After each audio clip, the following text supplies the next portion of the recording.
Hi, welcome to Simple or Not Kitchen. My name is Melissa.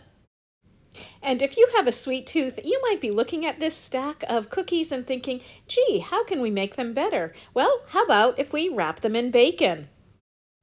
I know what you're thinking, and when I first heard of this recipe, I thought the same thing. It sounds disgusting, right? But trust me, it works. And basically, all we need are some Oreo cookies, some bacon, and a little bit of barbecue seasoning. Now, the barbecue seasoning is optional. Use it if you want. It's perfectly good without it, but adding a little bit does help to bring out the flavor just a little bit. So I'm using a fairly thick bacon. It's not super thick, but it's not thin either. And I tried to get one without a whole lot of fat. It just seemed, well, a little bit healthier. And basically for every 10 cookies, we need about 5 strips of bacon. And then we're going to take those strips of bacon and cut them in half. And those strips are basically just going to be wrapped around each cookie.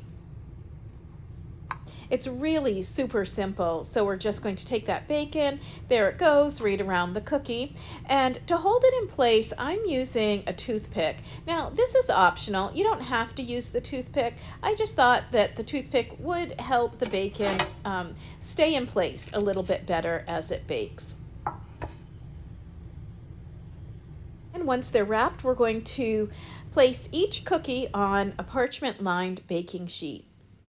And even though this combination of cookies and bacon sounds a little unusual, it's actually pretty popular at fairs and carnivals. It's just one of those things that it makes a simple cookie super indulgent. And if you're using the barbecue seasoning, you want to just go ahead and sprinkle it right on top of the bacon. Usually when you run across a recipe for bacon wrapped Oreos, generally these fun little treats are prepared in the smoker, but we're going to be doing it in the oven. You can also cook these in the air fryer.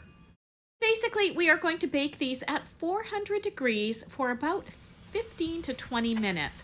And then midway through, so at about the 7.5 or 8 minute mark, we're going to just go into the oven and flip each of those cookies over so that both sides cook nice and evenly.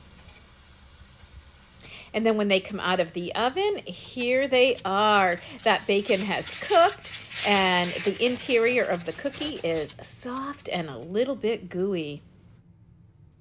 It's actually a really nice treat. And if you want to go one step further, you can make yourself a nice sundae with Oreos and bacon as well. For each ice cream sundae, we're going to need about 2 Oreos. I'm crushing them just a little bit. We don't want them pulverized. We just want them broken up into bits.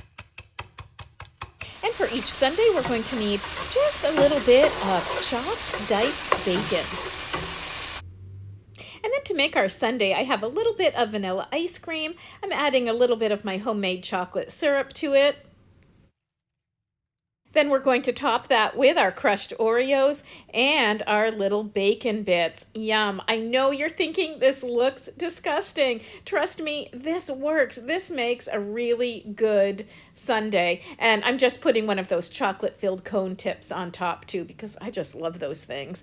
And there you go. There you have it. If you're looking for more ways to incorporate bacon into your dessert, this is the perfect way to do it. Sounds like it wouldn't be good, but trust me, it's actually really good. Both of these are really good.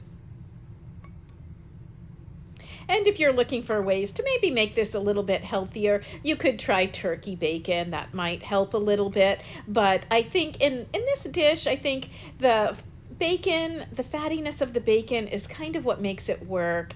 It's salty and sweet and actually really, really good.